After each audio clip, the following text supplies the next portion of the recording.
All right, so guys, the last time I made a instructional video, it was for Notebook LM, and in the last couple months since I published that, I've used the heck out of Notebook LM, and I explored all of its new plus features. I was getting ready to tell everybody more about the cool tricks and stuff that I learned about using it. And then I started spring break and I started working with Grok, more particularly Grok 3. So I had not experimented with Grok up until that point, but in a really short period of time, it became extremely clear that Grok 3 was way better than Notebook LM or ChatGPT for the purposes that I need it for. So a lot of the little tricks and techniques and skills that I learned for writing prompts for Notebook, they transferred right over. But Grok is like, I don't know. He's not a person. He's not a dog. He's not a car. But he'd probably be somewhere in between dog and car. I think of him as like a mule, like an information mule, like a I don't know, like a farm animal. I know I just referred to it as him. I'm surprised by that too. So, anyways, so just to give you a quick rundown of everything that he can do, there's no quick way to do that. What I can do is I can explain to you what I have done to use him to study. So, without going into too much detail, I just got familiar with what the capabilities are with Grok by downloading all of my flashcards from Anki, which is the flashcard app that I use, and I turned them into I downloaded them as a text file, and then I uploaded them to Grok, and along with my exam scores and a couple lecture transcripts. And I just said, hey, Grok, can you just audit me? Can you just basically pick me apart here and just tell me how are these cards working? How are they not working? And anything I can do to get better. And he did amazing with that. He gave me a very detailed breakdown and explained to me how the cards I was using for Notebook LM were not equal in their ratio of definition-oriented questions to application-oriented questions. It was more like 85% definition, 15% application, and I didn't even know that that was happening. And Notebook, you could program Notebook LM to give you a better ratio, but the fact that Grok was able to instantly pick up on that and then start offering solutions, I just got really excited. So here I am, like a week later, I have poured my heart and soul into Grok, and I have come up with a really awesome way to automatically generate Anki flashcards as well as two other really awesome study tools. And the Anki flashcards are they're the best I've ever seen. So with one caveat, Grok does not do image rendering well enough for me to trust it for medical school. I think that we will get there, but for the time being, I haven't even like explored that option. And the cards that I'm generating they're all text based, but there's as you're going to see, they have a lot of extra information. And he was also able to come up with an incredible tagging system. So if you're not super familiar with the way Anki works, that portion of the video is not going to be very helpful to you unless you go and figure out how to use it or you've already been using it. So this is not going to be like an introduction to how to use the Anki flashcard app. So if that part's not what you're looking for, maybe this will convince you that it's worth your time, because this is actually an incredibly fast way to get the cards generated from your lecture content. So with all that being said, I'm going to switch over to my laptop screen here, and then I'm going to just walk you through the process of utilizing the prompt that I've prefabricated for Grok, so that you can literally just upload this file with your transcripts and your PowerPoint slides from any lecture that you have, and he will just render all these awesome study tools for you. So let's dive in. All right, so this is the Grok homepage. I have subscribed to Super Grok, but you don't actually have to. I did because I was just fascinated. Do I think it's worth it? You just need to look into it yourself and see if any of the extra features are going to help you. Everything that we're doing today is totally 100% doable with the free version of Grok. I had fun with the extra features, I think, for like more files and stuff, but for everything we're doing here, it's regular Grok is gonna be totally fine. So I just to get a little bit familiar with like all of his features and stuff, we're not gonna do a whole lot more than just making sure that you know how to upload the files and get the study tools that I'm talking about. But I want to equip you with a little bit of troubleshooting because, like I said, I wasn't kidding when I said Grok is kind of like a mule. Like a mule is like it's a farm animal. They can make decent pets, but like they have a job to do, and they can be really stubborn, and they can have a mind of their own. So Grok is definitely he's very strong, like a mule, and he does have a mind of his own. So sometimes I can make the prompt super clear. I like the commands and like the file, the prompt file that I have, which is like just one really super big prompt. I have spent hours and hours and hours and like tons and tons of attempts. And there's a few things that he will, about 15% of the time, he just kind of makes up his own mind. Is like, I don't want to do all that work unless you really ask me nicely. And but then you do, and then he coughs it up. So it's like it's interesting. It's one of the things about AI is when it's this intelligent, it's like it's a machine and it works like a computer, but it also has like its own quirky little side to it that's not 100% command based.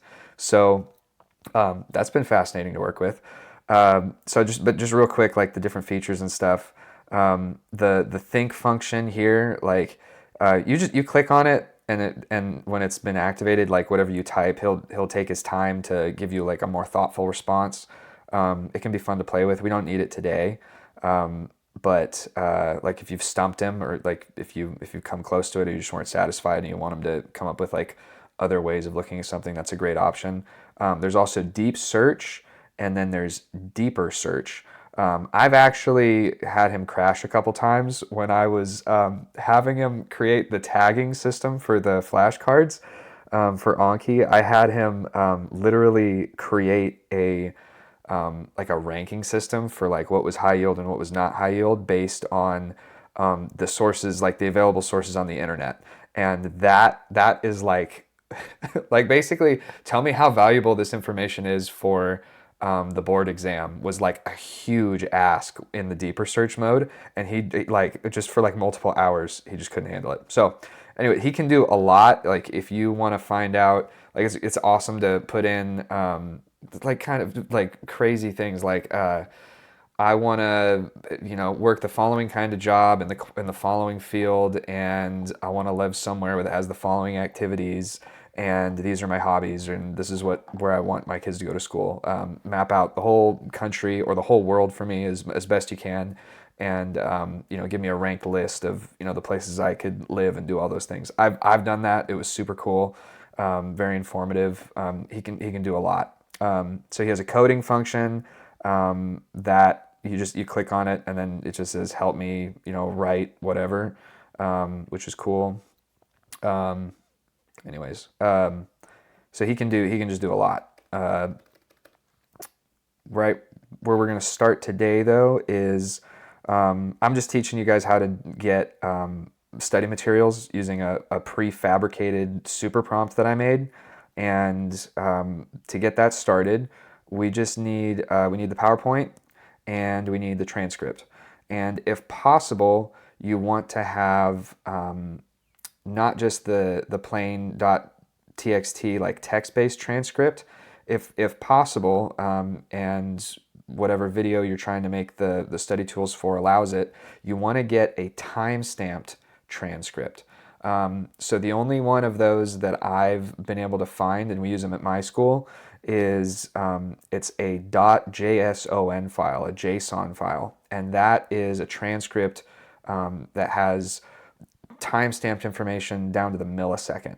So I have taught Grok how to use regular transcripts or timestamped transcripts. He uses them both equally well. If you get the timestamped transcript, he can technically be a little bit more accurate in determining the amount of time that a professor spends talking about a subject. And that's a key ingredient for determining how high yield that corresponding flashcard is going to be. So if you don't have it, he can still basically get to the same conclusion just by like how many words and how many times did the professor bring up this topic or this subject. And then also the PowerPoint slides help as well. So without further ado, I will show you how, this is how my school organizes their lectures. So we have a lecture viewer here, and if you go to LUCOM, you'll probably be familiar with this. All of our lectures get organized into this viewfinder here, and I have picked a lecture from the course that we just took. This one was on March 17th. I picked this one specifically because unfortunately not all of our lectures have that timestamp transcript. You can always get the regular transcript though, so like don't worry. The prompt that I've made works either way. So if you don't know how to get a transcript, the main one, there's two ways. You can click this show transcript button up here at the top. That'll bring up the transcript box. You can search that transcript, which is cool. You can't really copy and paste from this window though. So you can click on the ellipses. You can go to download current transcript. The other way is if you come down here and you go to attachments, you will see there's going to be a couple JPG files, but then if you keep scrolling, you got this. There's a .txt file and a .json file. Those are the only ones. Sometimes there's too many JPEGs in there in this like attachments folder, and you don't get the .txt and the .json. So if that happens, you come up here and you can download the regular text transcript just by clicking here. If you do have it, you can find it. You want these guys, so you click download that and you download that. I've already done that, so I've already got those files. The last step that we're going to do is, if you haven't already figured this out, Grok does not like PowerPoint files. So just like Notebook LM, he doesn't like .pptx. So if you're working with a PowerPoint file for your slides, like most of us are, there's one extra step that you need to convert the file into something that he can use. So all you got to do is just open up PowerPoint, and on a Mac, you go to the print function. So I hit Command P, and where it says layout, I go to notes. So notes is important because notes is what ensures that if there's any extra text that's been entered into the note section below the slide, the file that I generate is actually going to have all those notes, which you definitely want Grok to be able to read those when he's generating your content. So down here, I can either print, which I'm not trying to do. I go to this tab here, it says PDF, and I go Save As PDF. And then that's the file name, and I just make sure that's going to end up on my desktop. So I've already saved that. I have this exact file already, but that's how you do it. On Windows, it's not a whole lot different, but just make sure that you're getting the notes version of that file saved. All right, so now we are ready to Grok it up.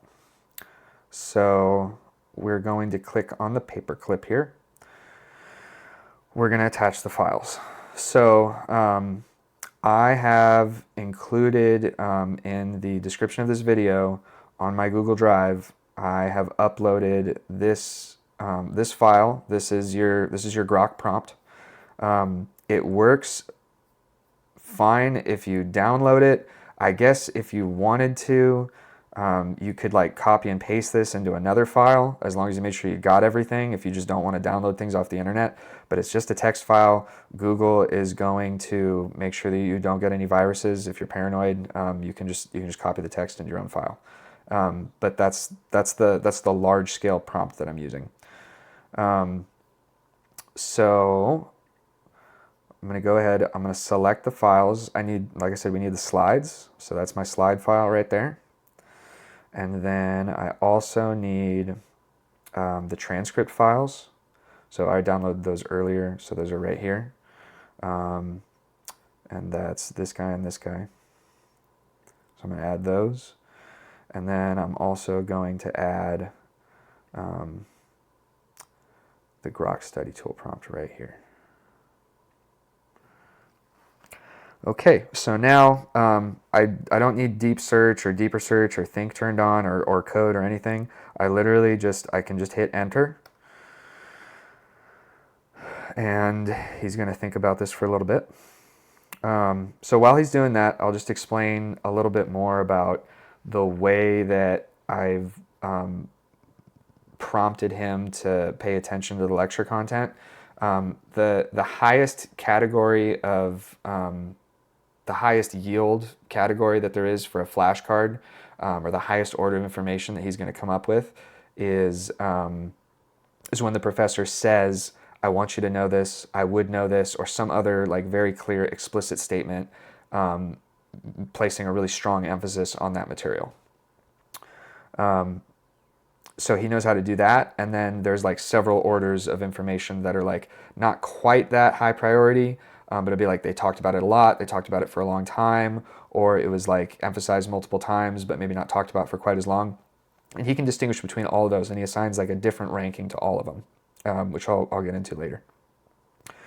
So right here, this is a step that is, I put it in there so that he has to check with you how long the lecture was.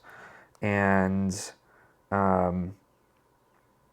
in this case, so I provided the .json file and he knows how to read those, but he's doing it, he's being a good mule and he's making sure that I tell him how long the lecture was before he does anything.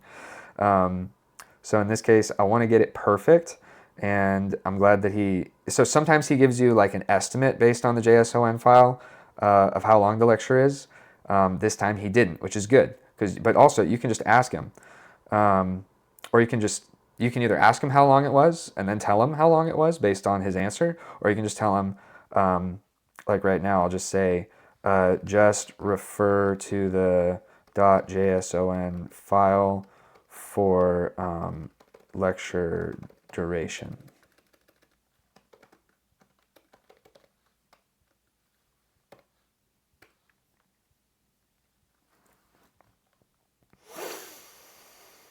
So the JSON file provides timestamp data that can be used to calculate the duration. It was a roughly 2-hour lecture, but it ended just a little bit early, so it was 1 hour, 45 minutes, and 39 seconds exactly. So now he's telling me how he's going to scale this all, and so now, okay, so now he's generating all the stuff we want. So this first thing here is our worksheet. So this is something that I had a little bit of fun making. I just thought it was helpful because there's a lot of times when you can definitely like read the slides and print them out and write on them, or just like write in a notebook or something, but I really just wanted something that that would like stimulate more engagement for me, like really consistently. And this is something, even if I'm just watching remotely. So this worksheet is literally just something, it's just like a follow along worksheet. And it generates them slightly different every time, but it's using the content that Grok has determined to be high yield. So what I did here is these text boxes are really helpful. You can just hit copy, and it copies everything in that box. That box just has the worksheet. So I took the worksheet, I plugged it into Microsoft Word, and it's a 4-hour lecture, so it looks like it's a little bit long. I guess it's like 4 pages. But yeah, anyways, sometimes the formatting on the key terms and reasoning is a little funky, but really you can just write the definition down. I mean, I would just write in these and just throw them away anyways. But you got some core concepts and processes. These are by no means necessary for studying. It's just something that I like to have. I literally just write them down and throw them away because it just means like I paid attention during the lecture instead of just like letting my eyes glaze over. So that's the worksheet. The next thing we have here is, so these are the Anki cards, and I'm glad that he made the mistake that he so frequently does because he's a little stubborn. He actually tells us here, he says there's an additional 80 cards that have been omitted due to space constraints.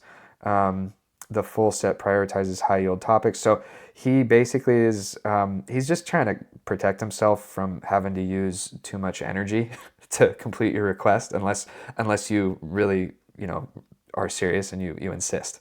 But this is fine. So, because this is probably going to happen to you if you're using the prompt. I'll explain what to look for and how to make sure that you don't let this extra information like mess up your import process. But it's really simple, and once you've learned how to do it, you literally won't have any more issues. This is the high yield lecture summary. So this is just like a special blend of like different things that are high yield, and they're all basically ranked. And so you have like the extremely high yield cluster of information, the high yield cluster, and the moderately high yield cluster. And it's basically just like taking all of the highest yield stuff and turning it into just like a lecture summary. It's like a lecture summary of the stuff that's high yield for the exam, according to like all the parameters that he put in. So unfortunately, he gave us some extra coding in here that I didn't actually want. But it's good because if I'm going to teach you guys how to do this, he does strange little things sometimes, and this is one of them. So we're going to give him 2 pieces of feedback here to make sure that we get like all the study tools that we're looking for. If we were to copy this into a Word document, you'd get like this weird piece. This is happening. I've tried like a dozen times to get him to stop doing it. Sometimes he does. Sometimes he doesn't. You never know what he's going to do. But for the sake of learning how to deal with this, I'm just going to tell him, please generate the full card set, and please generate the lecture summary without the added code, like, and then I'll just highlight like one of these pieces of code here, put that in quotations, end quotations, and then explain it ruins the final document when I copy this into Microsoft Word. So you don't have to spell things correctly for Grok, fortunately. So I give him this prompt, and then he's gonna begin chipping away at it. These kinds of things happen. I tried so hard to make it like impossible. I asked Grok for help on like writing all this, and ultimately I just ended up with, I'm gonna just teach people how to troubleshoot it, because I think that teaching a person how to fish is better than just giving them a fish.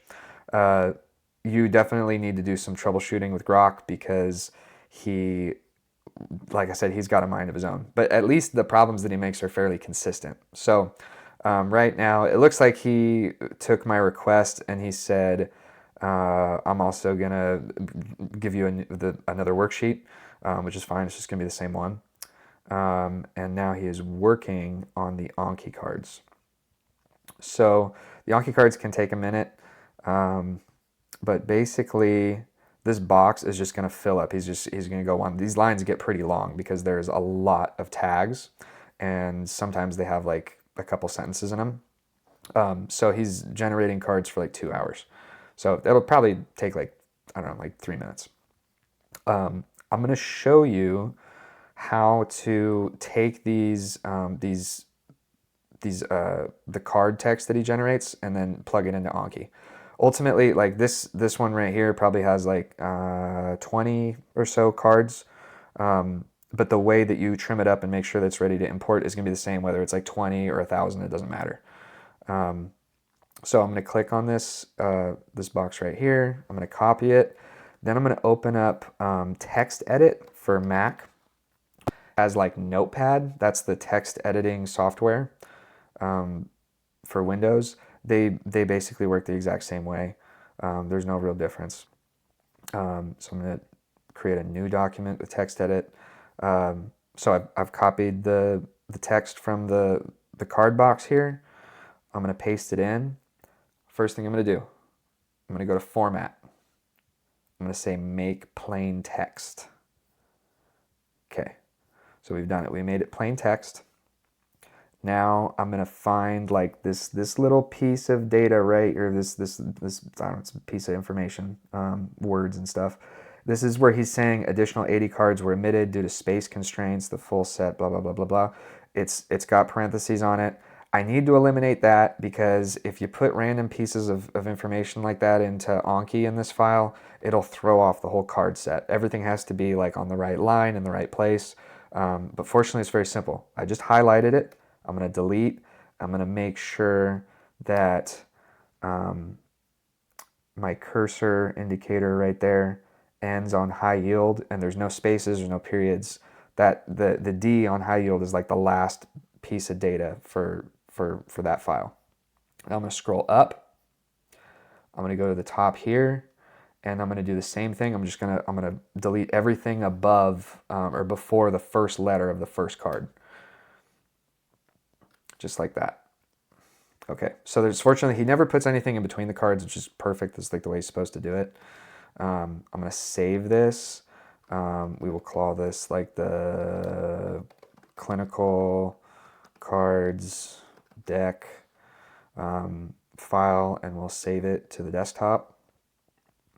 Now we're going to open up Anki,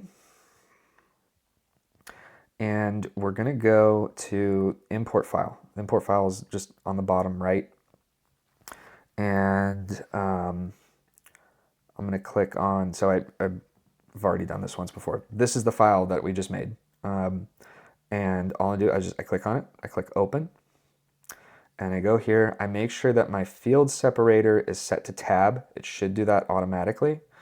And then we're going to go, right, so this is note type. We want to set the note type to basic. And then once we've done that,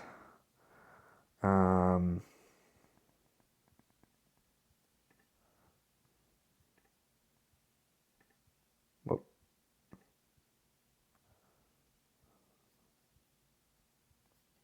We got a problem. Well, let's see what happens. We got 25 new notes. I feel like they did something wrong this time. He did. Dang it. Okay. Well, fortunately, it's not unfixable. Again, I guess it's better to have it happen like this when you're recording, because that way we can actually fix it, because it'll probably happen to somebody somewhere. So I think what happened here was, yeah, everything got pushed into the wrong field. So we skipped the back field, and then all of our tags and everything got run into the back. Dang it. Well, anyways, we're going to delete that. Then I'm going to tell him, well, let's see if he did these cards correctly. So this is like the rest of the cards that he was supposed to make. I'm just going to check and see if he did these ones better. So right here, we don't have any wording in the bottom that we need to delete. We might have a little bit in the top. Okay, I'm going to save it again. We'll go back to Anki. We're going to import file. I'm going to open that guy. Oh man, I can already tell we have the same problem again. We skipped a field.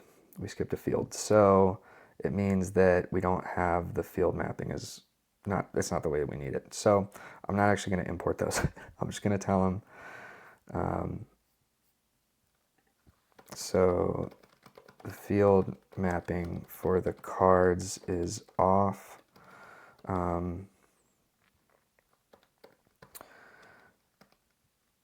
The back field was empty, and the tag field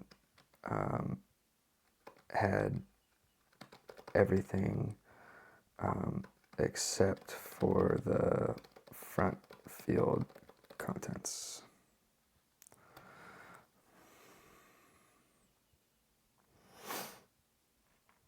Let's see what he says.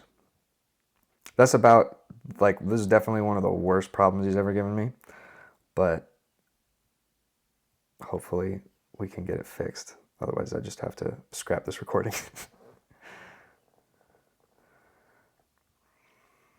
So he apologizes. It seems it was a tab separating answer. They were misaligned.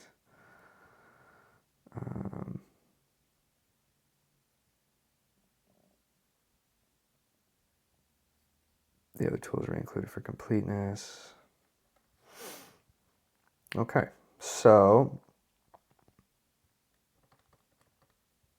he's going to take some time now.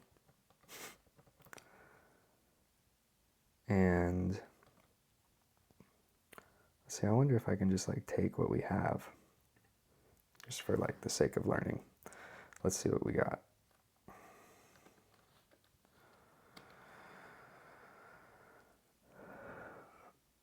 All right, cool. So I'm going to do the same thing we already did. I'm going to go up and delete the top. And then I'm going to find the most recent question because that's like an incomplete one. So I deleted like the bottommost card that was incomplete. And I'm just going to save that. And we could wait until like the whole card field is like finished generating, but anyways.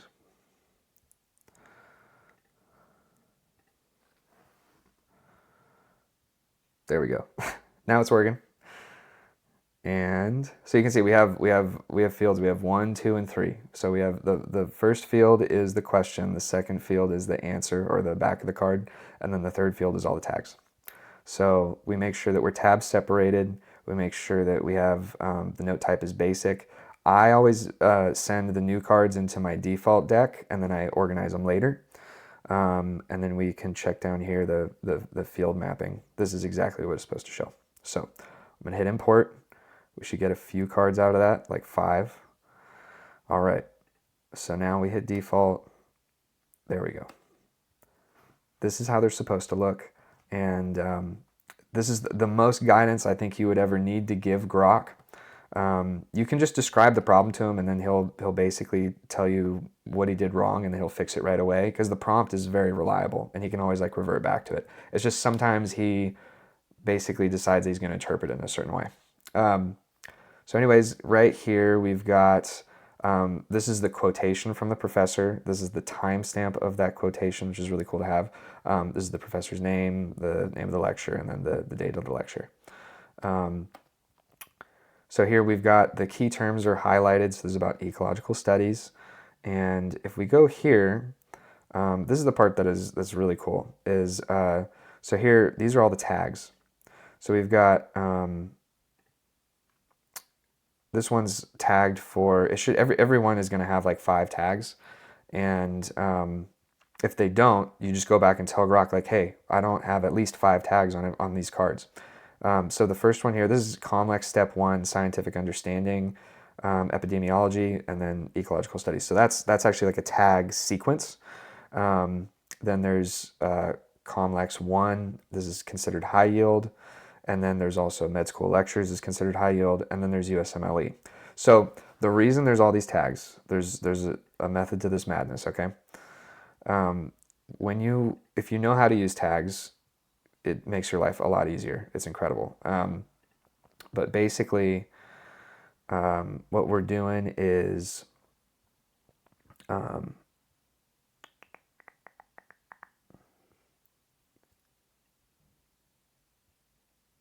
card features, new cards. Anyways, so what we're doing is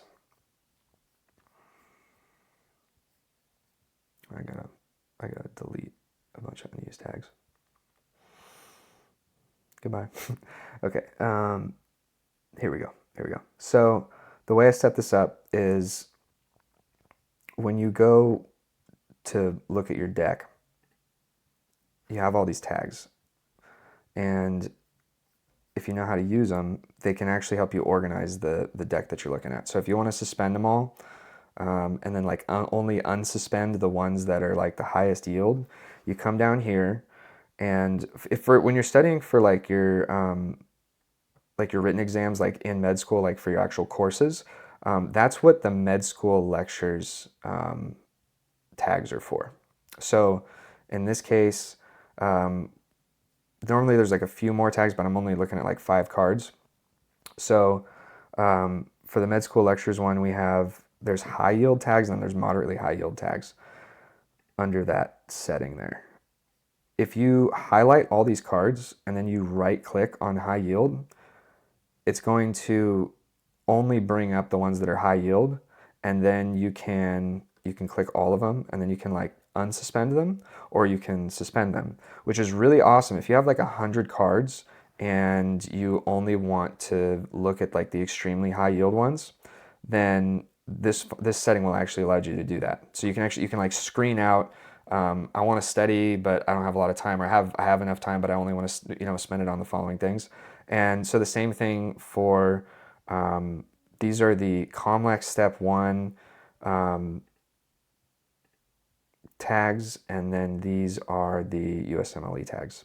So right now we don't have a ton of cards in here, but when you have more cards that like actually meet the tagging criteria for this, the USMLE and COMLEX are all organized by like they have different learning objectives, and when you're taking practice tests, they're going to tell you like, oh, you got this question right, so this following learning objective subcategory is like a strength or it's a weakness. And if you're building out your decks, you actually want them to all be tagged so that you can actually go back and use them when you're studying for boards. And basically this tagging system is what allows you to do that. So theoretically, after you've passed your exams, and you don't really need to use the med school lecture yield tag function anymore, you can just use the COMLEX or the USMLE one. And that's why I put it in there. So every card gets a rank. I had to do a lot of work to make sure that the tagging ranking was actually like it made sense. But fortunately, Grok is super powerful and he's able to do that. So here we go. We've got all the cards. I'll just give you a quick look at like what that looks like.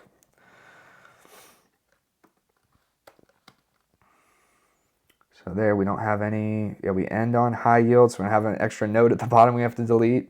So all we have to do is go up here and we delete the top one. Okay, I'm gonna save. I'm gonna go over to Anki. I'm gonna go to import file. I'm gonna import all these cards. We got the fields right. We're set to tab for field separator. I'm gonna go up here, make the note type basic, put in the default deck. Everything lines up. We're ready to rock. There we go, 65. Here we go. Now we click on that.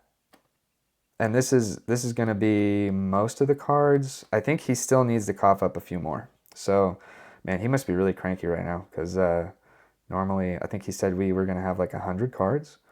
So at any rate, if you want to get more out of them, you just have to basically just like insist like, no, I want all of them. This is the most trouble he's ever given me, but it's the perfect way to make a video because literally everything that could have possibly gone wrong went wrong, and I got to teach you how to fix all of it. So it's a little bit, one cool thing is like when you have like a lot more cards, the tags actually work really, really well. So here we've got like if we were studying for the COMLEX, for example, we could just highlight all of these cards, like Command All, and then I'll just like suspend all of them and be like, okay, we only want to target like I only want to study the COMLEX high yield cards from this selection. So I highlight all of them, I suspend all of them, I go to COMLEX yield, and then I just right click on high yield, and it gives me, it eliminates, I went from like 65 cards to like 38. And then I go here and I go unsuspend. So now the only cards that I'm going to see in this deck that are like accessible for me to like work through are going to be the high yield ones. And you can do the same thing when you are studying for your lectures too. So to reset it, I just like suspend everything. And then I'm going to come here and I go to the med school lectures yield tag. And then let's say I only want the extremely high yield. So that's 10 cards. So that means that throughout the lecture, there were 10 times when Dr. Leonard said, you really need to know this. So those are really important cards to know. So I can unsuspend them. Unfortunately, you can't like take the same selection and like right click on multiple tags. You have to like start the whole process over if you want to do more than that. So I go here, I go to default. That's the deck, and then I go to browse. I select all the cards again. So I've already unsuspended the extremely high yield. If I want to add the high yield to that, then I just right click high yield too, and then I go toggle suspend. And now we've got like 42 out of like the 65 or so cards. They're all going to be really high yield. When I'm studying, I'm going to use all the cards the Grok comes up with, because even the lower yield ones are still worth going through. But at any rate, I'm really glad I got to explain all that to you, especially, seeing the absolute worst case scenario for like what he can come up with. That actually helps, because it's inevitable that if you're doing this, he's going to give you you're going to have some problems, maybe like 10% of the time. But obviously like the cards that you get are pretty awesome. So I think that the juice is worth the squeeze. I think the question that gets asked is like, okay, so you're putting in all this work and all this time to generate these flashcards. Couldn't you have just been like paying attention during the lecture and been able to reason on your own what was going to be on the exam and what wasn't going to be on the exam, and like make your cards accordingly? Now, I know people that have developed that skill and they're super good at it. And rest assured, like once you learn how to use Grok to do this, like I'm explaining it, so actually like walking through all the steps, that takes like a lot more time. I could like troubleshoot any amount that I needed to get the cards from a lecture. It would take me 3 minutes. And then I can just jump right into studying the cards. I still watch the lectures. I think that being able to use the worksheets and then have like a lecture summary is really cool, because that's like the third thing that came up here, which is this guy. But like there's no replacement for like watching the lectures and like actually interacting with things. But I guess my response to the question of isn't it better just to like make your own cards, I think that this is still more time efficient. I do trust the cards that it comes up with, because I'm just intimately familiar with the quality of them at this point, even if it takes a while to get them formatted correctly. And I don't actually think that I would rather spend my time learning medicine, which is I'm developing tools, yes, but the tools allow me to study medicine. I don't actually think that like developing the skill of knowing what the lecturer is going to test on makes me better at medicine. I think like understanding the content and spending more time with the content and spending more time learning it makes me better at medicine. And I'm basically using AI to make that process efficient so that I can ultimately like pass my exams and do well, and but like longitudinally learn and then pass the board exams and then eventually be a better doctor. I don't actually think that being able to predict what a professor is going to test on is going to make me a better doctor. It might give me a higher score, but in the meantime, I'm always going to be interested in picking up new skills and learning stuff like this. So thanks for bearing with me. I hope that was informative, if it's not too long. And go ahead, and if you guys have any questions, definitely put them in the comments. I will do my best to help you troubleshoot if you're having any issues. But anyways, that's Grok. That's how I'm studying now, and I hope you enjoyed it.